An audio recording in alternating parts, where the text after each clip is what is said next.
नमस्कार। आज हम सफ़र शुरू कर रहे हैं रामायण के पहले अध्याय यानी बालकांड का। देखिए, ये सिर्फ एक शुरुआत नहीं है, ये तो वो बुनियाद है जिस पर धर्म, कर्तव्य और दिव्यता का पूरा महाकाव्य खड़ा है। तो सबसे बड़ा सवाल, ये महान कहानी आखिर शुरू कहाँ से हुई? और इसका जवाब शायद आपको थोड़ा चौंका दे, क्योंकि कहानी हमारे नायक श्री राम के जन्म से नहीं, बल्कि खुद कहानी के जन्म से शुरू होती है। आइए देखते हैं कैसे। आज हम इस पूरी यात्रा को देखेंगे। हम शुरू करेंगे महाकाव्य की रचना की कहानी से, फिर जानेंगे राजकुमारों के जन्म के बारे में, उनके पहले साहसिक काम को समझेंगे और आखिर में उस दिव्य विवाह तक पहुंचेंगे जिसने आने वाली हर घटना के लिए मंच तैयार कर दिया। तो चलिए सबसे पहले कहानी के पीछे की कहानी में गोता लगाते हैं। ये एक ऐसे इंसान के बारे में है जिसका बदलाव ही अपने आप में एक महाकाव्य जैसा है।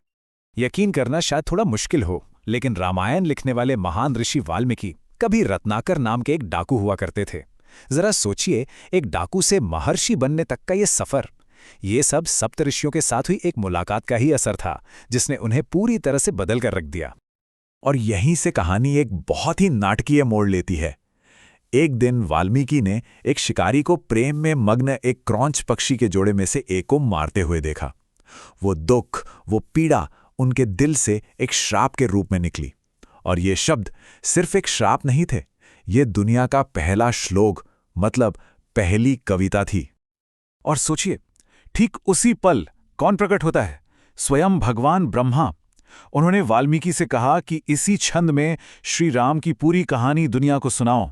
मतलब ये महाकाव्य किसी प्लानिंग से नहीं, बल्कि करुणा और दुख के एक गहरे पल से पैदा हुआ था। तो अब जब कहानीकार तैयार है, तो कहानी को भी तो शुरू होना है। चलिए चलते हैं भव्य नगरी अयोध्या, जहां धर्मपरायण राजा दशरथ का शासन है। देखिए, राजा दशरथ के पास सब कुछ था, पैसा, इज्जत, एक अच्छा राज्य। लेकिन उनके दिल में एक बहुत बड़ी कमी थी, एक खालीपन था।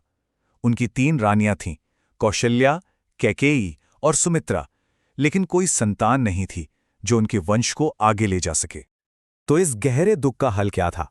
सलाह ली गई कुल गुरु वशिष्ठ से, और उन्होंने रास्ता बताया एक महान पुत्र कामेष्टि यज्ञ का, जिससे संतान की प्राप्ति हो सके।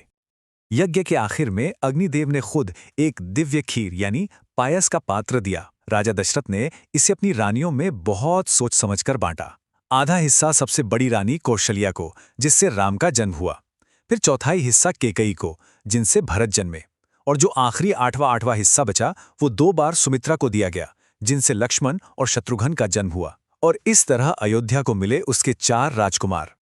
चारों राजकुमार एक साथ बड़े हुए, वेद, शास्त्र और हथियार चलाने में माहिर हो गए। अयोध्या में सब कुछ बिल्कुल शांत और अच्छा चल रहा था, लेकिन ये शांति ज्यादा दिन रहने वाली नहीं थी। एक दिन महर्षि विश्वामित्र दरबार में आते हैं और एक ऐसी चीज मांग लेते हैं जिसने राजा दशरथ को एकदम हिलाकर रख दिया। उन्होंने राक्षसों से अपने यज्ञ की रक्षा के लिए सिर्फ 16 साल के राम को मांगा। अब एक पिता के लिए यह बहुत मुश्किल था, पर राजा का वचन तो वचन होता है। ये सिर्फ एक सफर नहीं था, समझिए कि ये एक ट्रेनिंग थी। रास्ते में ही विश्वामित्र ने राम और लक्ष्मण को बला और अतिबला नाम की दिव्य विद्याएं दी, ताकि उन्हें कभी थकान या भूख प्यास महसूस ही ना हो। वो उन्हें आने वाली बड़ी चुनौतियों के लिए तैयार कर रहे थे। और फिर शुरू हुई असली परीक्षा। सबसे पहले राम को एक धर्म संकट का सामना करना पड़ा। उन्हें एक स्त्री भयानक राक्षसी ताड़का पर बाण चलाना था। पर गुरु की आज्ञा ही सबसे बड़ा धर्म है, ये मानकर उन्होंने ताड़का का वध किया। और उसके बाद मारीच और सुबाहु जैसे ताकतवर राक्षसों को तो उन्होंने बड़ी आसानी से हराकर विश्वामित्र के यज्ञ को पूरा करवाया। ये उनकी पहली बड़ी जीत थी। तो पहला मिशन तो पूरा हुआ, लेकिन कहानी अभी खत्म नहीं हुई है। विश्वामित्र राजकुमारों को एक नई मंजिल की ओर ले गए, मिथिला राज्य, जहां एक और बड़ी परीक्षा उनका इंतजार कर रही थी। रास्ते में वो एक वीरान आश्रम से गुजरे। यहां राम ने पहली बार अपनी दिव्यता का साफ प्रमाण दिया। उन्होंने सिर्फ अपने पैरों के स्पर्श से अहिल्या को मुक्त कर दिया, जो एक ऋषि के श्राप से पत्थर बन गई थीं। ये वाकई एक अद्भुत पल था। और फिर वो पहुंचते हैं मिथिला, जहां एक बहुत बड़ा आयोजन हो रहा था, स्वयंवर। मतलब एक ऐसी प्रथा जहां राजकुमारी अपना पति खुद चुनती है।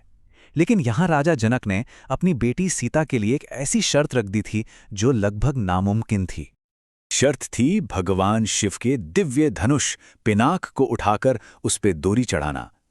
बड़े बड़े राजा, बड़े बड़े योद्धा आए, यहां तक कि ताकतवर रावण भी आया, लेकिन कोई उसे हिला तक नहीं पाया। लगने लगा था कि ये काम किसी के बस का नहीं है। जब सबने हार मान ली, तब गुरु विश्वामित्र ने राम को इशारा किया। पूरी सभा की आंखें उन पर टिक गईं जब श्री राम बिल्कुल शांत भाव से उस विशाल धनुष की तरफ बढ़े। और फिर जो हुआ उसकी तो किसी ने कल्पना भी नहीं की होगी। उन्होंने न सिर्फ धनुष को आसानी से उठाया, बल्कि जैसे ही उस पर डोरी चढ़ाने की कोशिश की, वो एक जोरदार गगनभेदी आवाज के साथ टूट गया और इस तरह उन्होंने सीता का हाथ जीत लिया। और ये सिर्फ एक शादी नहीं थी, ये तो एक महापर्व बन गया।